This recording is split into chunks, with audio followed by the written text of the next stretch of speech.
Item ಯಾವುದೇ ಇರಲಿ try ಮಾಡಿ ಆಚಿ ಚಿಕನ್ ಮಸಾಲಾ. ಇದು ಬಿಬಿಎಂಪಿ ಇತಿಹಾಸದಲ್ಲಿ ನಡೆದಿದ್ದ ಅತಿ ದೊಡ್ಡ ಹಗರಣ. ಒಂದಲ್ಲ ಎರಡಲ್ಲ, ಬರೋಬ್ಬರಿ 118 ಕೋಟಿ ರೂಪಾಯಿ ಅಕ್ರಮ ನಡೆದಿದೆ. 114 ಕಾಮಗಾರಿಗಳ ಪೈಕಿ 90% ನಕಲಿ ಬಿಲ್ ಸೃಷ್ಟಿಸಿ ಗೋಲ್ಮಾಲ್ ಮಾಡಿದ್ದಾರೆ. 2008ರಿಂದ 2014ರ ಅವಧಿಯಲ್ಲಿ ನಡೆದಿದೆ ಎನ್ನಲಾಗಿದ್ದ ಮಹಾ ಅಕ್ರಮ ಇದು. ಈ ಅಕ್ರಮದಲ್ಲಿ ಸುಮಾರು 310 ಇಂಜಿನಿಯರ್ಗಳು ಶಾಮೀಲಾಗಿದ್ದಾರೆ. ಆದ್ರೀಗ ಈ ಭ್ರಷ್ಟ ಇಂಜಿನಿಯರ್ಸ್ ಈಗಿನ ಜಿಬಿಎಗೆ ಸಿಗ್ತಾನೇ ಇಲ್ವಂತೆ. ಕಳ್ಳತನ ಮಾಡಿ ಎಲ್ಲೋ ಇದ್ದವರನ್ನ ಬಂಧಿಸುತ್ತಾರೆ, ಆದ್ರೆ ಇಂಜಿನಿಯರ್ ಸಿಗೋದಿಲ್ವಾ ಅನ್ನೋ ಪ್ರಶ್ನೆ. ಕಳ್ಳತನ ಮಾಡಿ ಎಲ್ಲೋ ತಪ್ಪಿಸ್ಕೊಂಡಾಗಿರ್ತಾರೆ ಒಬ್ಬ ಕಳ್ಳ, ಅಂತವರನ್ನೇ ಅರೆಸ್ಟ್ ಮಾಡ್ತಾರೆ, ಆದ್ರೆ ಇಂಜಿನಿಯರ್ ಸಿಗಲ್ವಾ?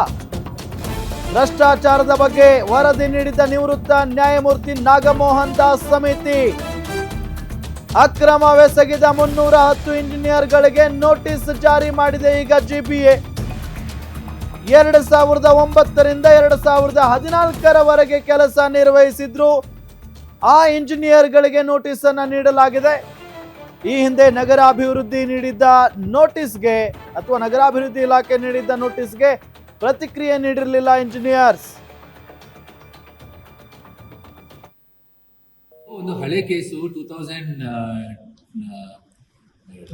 ಅಥವಾ 2010, 11 ಅಥವಾ 13, 10 to 14 ಕಾಲದಲ್ಲಿ ಏನೋ ಒಂದು ವರದಿ ಬಂದಿತ್ತು. ಅದರಲ್ಲಿ ಸಂಬಂಧಪಟ್ಟವರನ್ನು ಸಮಜಾಯಿಷಿ ತಗೊಂಡು ಕ್ರಮ ತಗೊಳ್ಬೇಕು ಅಂತ ಹೇಳಿ ನಾಗಮೋಹನ್ ದಾಸ್ ಕಮಿಟಿಯಿಂದ ವರದಿ ಬಂದಿತ್ತು. ಸೊ ಅದಕ್ಕೆ ನಾವು ಹುಡುಕಿ ಯಾರೆಲ್ಲ ಮಾಹಿತಿ ಇದೆ ಅವ್ರ ಕಡೆಯಿಂದ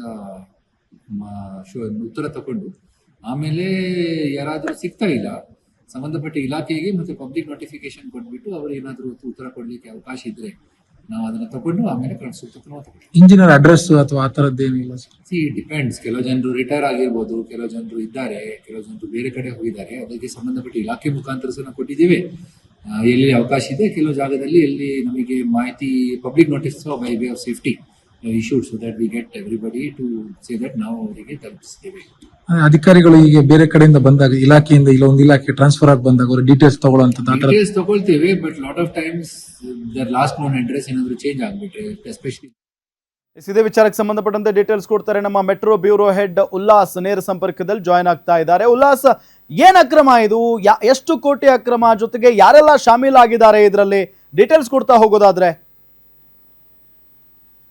ಅಂದಿನ ಬಿಬಿಎಂಪಿಯಲ್ಲಿ 2009ರಿಂದ 2014ರ ಅವಧಿಯಲ್ಲಿ ಗಾಂಧಿನಗರ, ಮಲ್ಲೇಶ್ವರಂ ಮತ್ತೆ ರಾಜರಾಜೇಶ್ವರ ನಗರ ವಿಧಾನಸಭಾ ಕ್ಷೇತ್ರದ ವ್ಯಾಪ್ತಿಯಲ್ಲಿ ಅಕ್ರಮ ನಡೆದಿದೆ ಅನ್ನುವಂತ ಒಂದು ಆರೋಪ ಕೇಳಿ ಬರ್ತಾ ಇದೆ. ಇದಕ್ಕೆ ಪೂರಕ ಎನ್ನುವಂತೆ ಹಿಂದೆ ಮಾಜಿ ಸಂಸದರಾಗಿರುವಂತಹ ಡಿ.ಕೆ. ಸುರೇಶ್ ಲೋಕಾಯುಕ್ತ ಕೂಡ ದೂರನ್ನ ಕೊಟ್ಟಿದ್ರು. ಅಂದ್ರೆ 95% ಕಾಮಗಾರಿಗಳು ನಡೆಯದೆ ಬಿಲ್ ಅನ್ನ ಮಾಡಿದ್ದಾರೆ ಅಂತ ಹೇಳಿ ಬಿಬಿಎಂಪಿ ಡೆವಲಪ್ಮೆಂಟ್ ವರ್ಕ್ ಗೆ ಅಂತ ಹೇಳಿ ಟೆಂಡರ್ ನ ಕರೆದಿತ್ತು. ಬಿಬಿಎಂಪಿ KRIDಯಲ್ಲಿ ಉಪಗುತ್ತಿಗೆಯನ್ನ ಕೊಟ್ಟು ಅಲ್ಲಿರುವಂತಹ ಇಂಜಿನಿಯರ್ಸ್ ಗಳ ಮೂಲಕ ಕೆಲಸವನ್ನ ಮಾಡಿಸ್ಕೊಳ್ಳುವಂತ ಕೆಲಸಕ್ಕೆ ಮುಂದಾಗಿತ್ತಾದ್ರೆ, ಬಿಲ್ ಅನ್ನ ಮಾಡುವಂತಹ ಸಂದರ್ಭದಲ್ಲಿ KRIDL ಅಧಿಕಾರಿ ಇಂಜಿನಿಯರ್ಸ್ ಗಳು ಸ್ಥಳಕ್ಕೆ ಪರಿಶೀಲನೆಯನ್ನ ನಡೆಸದೆ ಗುಣಮಟ್ಟದ ವರದಿಯನ್ನ ಕೊಟ್ಟಿದ್ರು. ಸೊ ಇದು ಸಾಕಷ್ಟು ಚರ್ಚೆಗೂ ಕೂಡ ಕಾರಣ ಆಗಿತ್ತು. ದಾಖಲೆಗಳ ಸಮೇತ ಮಾಜಿ ಸಂಸದ ಡಿ.ಕೆ. ಸುರೇಶ್ ಲೋಕಾಯುಕ್ತಕ್ಕೆ ದೂರನ್ನ ಕೊಟ್ಟಿದ್ರು. ಅದ ಆಧಾರದ ಮೇಲೆ ನಗರಾಭಿವೃದ್ಧಿ ಇಲಾಖೆಯಿಂದ 310 ಜನ ಇಂಜಿನಿಯರ್ಸ್ ಗಳಿಗೆ ನೋಟಿಸ್ ಅನ್ನ ಜಾರಿ ಮಾಡಾಗಿತ್ತು. ನೀವು ಈ ರೀತಿಯಾದಂತಹ ಒಂದು ಅಕ್ರಮ ಮಾಡಿದರೆ ನಿಮ್ಮ ಮೇಲೆ ಆರೋಪಗಳಿದಾವೆ, ಸೊ ನಿಮ್ಮ ಆರೋಪಕ್ಕೆ ಸಂಬಂಧಪಟ್ಟಂತೆ ನೀವು ಸಮಜಾಯಿಷಿಯನ್ನ ಕೊಡಿ ಅನ್ನುವಂತಹ ಒಂದು ನೋಟಿಸ್ ಅನ್ನ ಕೊಡುವಂತ ಕೆಲಸ ಮಾಡಿತ್ತಾದ್ರೆ, 310 ಇಂಜಿನಿಯರ್ಸ್ ಗಳ ಪೈಕಿ ಬಹುತೇಕ ಇಂಜಿನಿಯರ್ಸ್ ಗಳು ನಗರಾಭಿವೃದ್ಧಿ ಇಲಾಖೆಗೆ ಕೂಡ ಸಿಗ್ತಾ ಇಲ್ಲ ಅನ್ನುವಂಥದ್ದು ಸ್ಪಷ್ಟವಾಗಿ ಗೊತ್ತಾಗ್ತಿದೆ. ಸೊ ಹೀಗಾಗಿ ಜಿಬಿಎ ಒಂದು ಪಬ್ಲಿಕ್ ನೋಟಿಫಿಕೇಶನ್ ಹೊರಡಿಸುವಂತ ಕೆಲಸವನ್ನ ಮಾಡಿದೆ. ನಿಜವಾಗ್ಲೂ ಇದು ಅಚ್ಚರಿ ಅನ್ಸುತ್ತೆ. ಯಾಕೆಂತಂದ್ರೆ ಯಾವ್ದೋ ಒಂದು ಕಳ್ತನ ಮಾಡಿ ಒಬ್ಬ ಕಳ್ಳ ಎಲ್ಲ ಬೇರೆ ದೇಶದಲ್ಲಿ ಇದ್ರು ಕೂಡ ಅವರನ್ನ ಹುಡುಕಿಕೊಂಡು ಬರುವಂತ ಕೆಲಸ ನಮ್ಮ ಪೊಲೀಸರು ಮಾಡ್ತಾರೆ. ಆದ್ರೆ ಇಲಾಖೆಗೆ ಬೇರೆ ಬೇರೆ ಇಲಾಖೆಯಿಂದ ಜಿಬಿಎಗೆ ಬಂದಂತಹ ಇಂಜಿನಿಯರ್ಸ್ ಗಳನ್ನ ಅವ್ರ ಅಡ್ರೆಸ್ ಸಿಗ್ತಾ ಇಲ್ಲ, ಅವ್ರ ಸಂಪರ್ಕಕ್ಕೆ ಸಿಗ್ತಾ ಇಲ್ಲ ಅನ್ನುವಂತ ಒಂದು ಸಬೂಬನ್ನ ಜಿಬಿಎ ಹೇಳ್ತಾ ಇರೋದನ್ನ ನೋಡ್ತಾ ಹೋಗೋದಾದ್ರೆ, ಎಲ್ಲೋ ಒಂದ್ ಕಡೆ ಈ ಒಂದು 118 ಕೋಟಿ ಅಕ್ರಮ ಏನಾಗಿದೆ, ಸುಮಾರು 114 ಕಾಮಗಾರಿಗಳಿಂದ 118 ಕೋಟಿ ಅಕ್ರಮ ಏನಾಗಿದೆ ಅದನ್ನ ಮುಚ್ಚಾಕುವಂತ ಕೆಲಸ ಪರೋಕ್ಷವಾಗಿ ನಡೀತಾ ಇದೆಯಾ ಅನ್ನುವಂತಹ ಒಂದು ಅನುಮಾನ ಇದೀಗ ಮೂಡ್ತಾ ಇದೆ. ಸೊ ಸ್ವತಃ ಜಿಬಿಎ ಮುಖ್ಯ ಆಯುಕ್ತರು ಒಂದ್ ಮಾತನ್ನ ಹೇಳಿದ್ದಾರೆ, ನಮಗೆ 310 ಇಂಜಿನಿಯರ್ಸ್ ಗಳಿಗೆ ಅವ್ರ ಅಡ್ರೆಸ್ ಸಿಗ್ತಾ ಇಲ್ಲ, ಅವರ ಸಂಪರ್ಕಕ್ಕೂ ಕೂಡ ಸಿಗ್ತಾ ಇಲ್ಲ.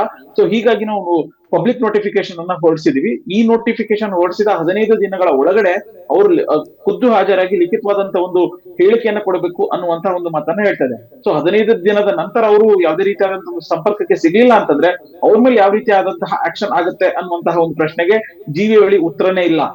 ಈಗ ಒಬ್ಬ ಅಧಿಕಾರಿ ಬೇರೆ ಇಲಾಖೆಯಿಂದ ಜಿಬಿಎಗೆ ಬಂದು ಅಲ್ಲಿ ಅಕ್ರಮವನ್ನ ಮಾಡಿ ಬೇರೆ ಇಲಾಖೆಗೆ ಹೋಗ್ತಾರೆ ಅಂತಂದ್ರೆ ಅವ್ರ ಮೇಲೆ ಯಾವ ರೀತಿಯಾದಂತಹ ಒಂದು ಕ್ರಮವನ್ನ ಕೈಗೊಳ್ಬೇಕು ಅನ್ನುವಂಥದ್ದು ಕಾನೂನಲ್ಲಿ ಇಲ್ಲ. ಈಗ 310 ಇಂಜಿನಿಯರ್ಗಳ ಪೈಕಿ ಬಹುತೇಕ ಇಂಜಿನಿಯರ್ಗಳು ಈಗಾಗಲೇ ನಿವೃತ್ತರಾಗಿದ್ದಾರೆ ಅನ್ನುವಂಥದ್ದು ಕೂಡ ಕೇಳಿ ಬರ್ತದೆ. ಸೊ ಅವರ ವಿರುದ್ಧ ಯಾವ ರೀತಿಯಾದಂತಹ ಒಂದು ಕ್ರಮ ಆಗುತ್ತೆ ಅನ್ನುವಂಥದ್ದು ಈಗ ಜಿಬಿಎ ಅದಕ್ಕೆ ಉತ್ತರವನ್ನ ಕೊಡಬೇಕಾಗಿದೆ. ಸೊ ಒಟ್ನಲ್ಲಿ ಎಲ್ಲೋ ಒಂದ್ ಕಡೆ ಈ ಹಿಂದೆ 2023 ಚುನಾವಣೆ ಸಂದರ್ಭದಲ್ಲಿ ಸಾಕಷ್ಟು ಚರ್ಚೆಗೆ ಕಾರಣ ಆಗಿದ್ದಂತಹ ಇಡೀ ರಾಜ್ಯಾದ್ಯಂತ ಸಂಚಲನ ಉಂಟು ಮಾಡಿದಂತಹ ಅಕ್ರಮ ಈಗ ಸದ್ದಿಲ್ಲದೆ ಮುಚ್ಚು ಹಾಕುವಂತ ಕೆಲಸ ನಡೀತಾ ಇದೆ ಅನ್ನುವಂತಹ ಒಂದು ಅನುಮಾನ ಮೂಡ್ತಾ ಇದೆ. ರಾಮ್, ಥ್ಯಾಂಕ್ ಯು ಉಲ್ಲಾಸ್ ತಮ್ಮೆಲ್ಲ ಮಾಹಿತಿಗಾಗಿ.